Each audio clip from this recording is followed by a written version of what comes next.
Hey everybody, name's Bricky if you are feeling fancy. I hope you're having a great day today. I just came back from the Long Beach Aquarium of the Pacific with a couple buddies. One of them you may know, Magikarp, Usefly, Matt, and B. They were both there, as well as a couple other people from the little group right there. And I'm happy. I saw some crab. I saw some fish. I saw a couple scuba divers with some fantastic asses. There were some hot men. But I came back home and kind of felt like doing a little bit of DBD. The Bloodpoint event is going on, and I need to de-salt myself just a little bit from playing For Honor as of recently. So nothing is better for de-salting than just murdering some survivors, stabbing them more primarily, and getting an absolute buttload of blood points to go along with it. Now, normally, most of you would probably assume that I would play the Doctor for a usual kind of blood points thing. However, I would say, at least for now, that Legion is technically a better blood point generator due to the amount of crazy stabs you do.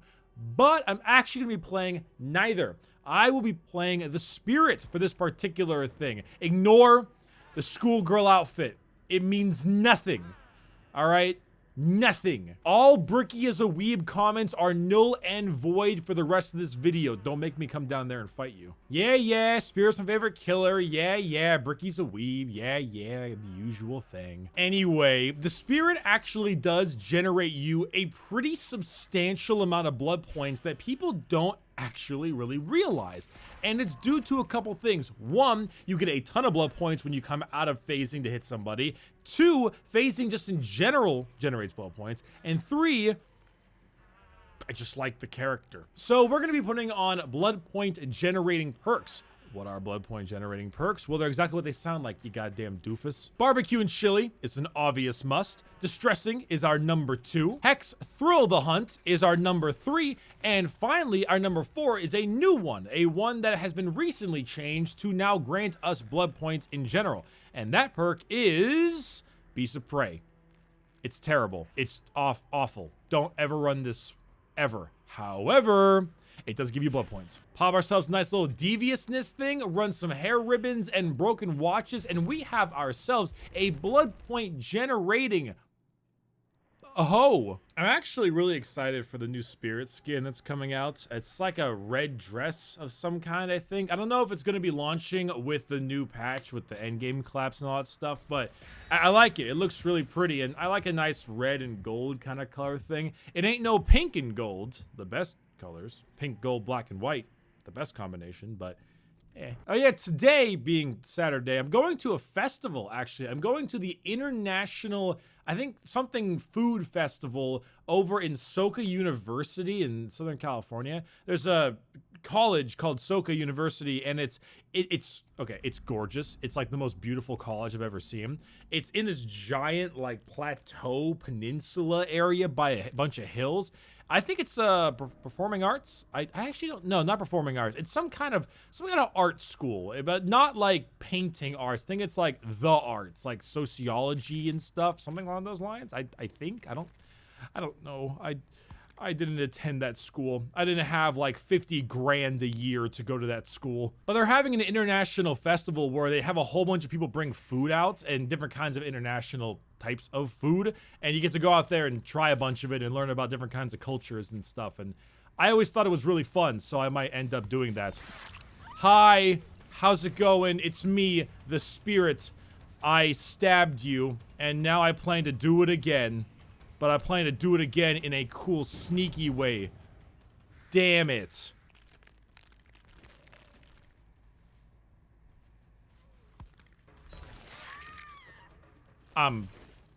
Damn, I'm good. Hello, David. I see we're running no mither on double blood points weekend. That sounds like a mistake to me. If there's one thing I will consistently appreciate about other cultures, it's food. It is always food. One of the top 3 reasons I enjoy traveling, at least the few times I do, is to try out food. I like to go on, maybe it's Yelp, or just even ask local people. Like, you want to know a good way to get some solid grub? Go on over to your hotel, whatever the name is, concierge or whoever is on the front desk, and ask them, yo, what's some good ass stuff I I can eat today? What is some damn cool stuff nearby local that I can walk to and get some grub? And normally they'll have some awesome ideas for you, but you have to know how to say it properly. You can't be like, what's good here? You gotta be like, if you were gonna go somewhere fancy and special, son of a bitch, where would you go? What is the fancy, weird place you would go? Down the street, to the corner, to the left, to the right, crisscross, crisscross. Check this out.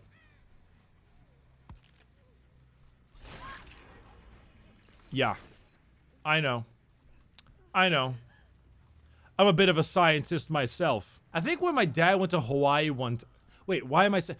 If you are in Southern California and you're curious about this International Food Festival over in Soka, S-O-K-A, you should try it out. It's a great place, and I'll be there for a bit. I don't know how long I'll be there, but I'll be there for a bit. This isn't like a meeting up with fans thing. This is more of just it's really cool. Food is delicious. You should try it out. By the way, I'll also be there for a little. Anyway, my dad went to Hawaii one time, and he had the exact similar thing with the person, the concierge or whatever. They had him do this weird thing where it's like, go down these 3 separate blocks, take this alleyway down here, go to the way back of this building, and then you'll find the best sushi place on the entire island. And he went there, and it was apparently the best sushi place on the entire island. Or at least the best sushi place I've ever been to. If there's one thing I can always appreciate no matter what and no matter where I go, it is some damn solid food. That felt great. My only issue is carbs. That's the saddest part, is carbs. I love bread so much. Everyone who tells me they want to do keto anything, I just think to myself, that means you gotta cut out bread, man. I can't do that. Hi, it's me. I'm here to stab you. I did it. I don't eat a ton of rice, so I don't gotta worry about rice carbs, but I do really like sushi, and that's also difficult. Pasta and cheese and things like that. Actually, I don't know, does cheese have a lot of carbs? I thought it did, but I could be wrong. I'm not sure, but those kinds of things, they're not so bad for me. I could probably cut those out pretty well. I'm not a huge pasta fanatic or anything, but bread. I'm the guy that goes to Panera Bread, gets a bread bowl of soup, and then gets a side as the little baguette, and doesn't get any butter, and just eats the pieces of bread, just hawks it off. Bread is king, and it's also not something very good for me. It actually makes me think, burgers, the consensus on hamburgers is that they're unhealthy, right? And I can understand the idea of it being unhealthy via maybe the processed meat, the red meat, something like that. And of course the bun for the carbs, but everything else on it doesn't seem so bad. Lettuce, tomato, onions, pickles, cheese isn't the worst thing in the world as long as you only have a little bit of it. Those are all vegetables. I mean, condiments have a lot of sugar in them, especially ketchup and stuff. But if I were to take a burger and instead maybe make it just grilled chicken instead of a burger, and replace the buns with like lettuce wraps. And I mean, I could still have ketchup, I suppose. But if I did that, wouldn't that turn into a legitimately very healthy meal with just those 2 small changes? I mean, it's not really that small. You're kind of getting rid of the main part of the burger part. You've turned it into a grilled chicken sandwich. But still, it seems like you only have to do a little bit to really change it. Someone told me that it's because of the fries. That normally when you get a burger meal, you get fries with it, which are just pure potatoes that are deep fried, as well as like a Dr. Pepper soda or something, and that's where all the real problems come from, not the burger itself. Truth be told, I'm not quite sure, and I can't find this David. I could rant for so long about this stuff, about what particular things you should order at different restaurants, about what you should be looking for when you go to different areas. All that stuff, I could go for hours. So this match, I probably could have gotten a lot more blood points than I did. I got 72,000. Not terrible. Actually not too bad. The downside is that we had 1 DC, and that really kicks your blood points in the teeth. And not only that, but a lot of other things just didn't happen. People got hooked, didn't get saved, died all automatically, and nothing really crazy went down. Also, I didn't have any Bloody Party streamers. But I swear, this character is still fantastic, and trust me, getting blood points with the spirit is very fun and well worth your time. It may not be as much as the Doctor or Legion. I think the Doctor does still remain the blood point king, but if you want to play a blood point generating character that's really effective, look no further than Thigh Highs right here. Anyway, thank you all very much for watching this video. The last video is down here. The next one will be up top here. And if you're curious, yes, the Zap discount code for 20% off the Dr. Shock tea in the store is still going on. It's simply ZAP and you get 20% off. You can go ahead and check it down in the description. I'll keep that up for about, let's go with 1 more week. So Saturday next week, it'll be done. So you got 1 week. And yeah, that's going to be it for me. My name has been Brick. You're all beautiful people, and I will see you later. Bye-bye.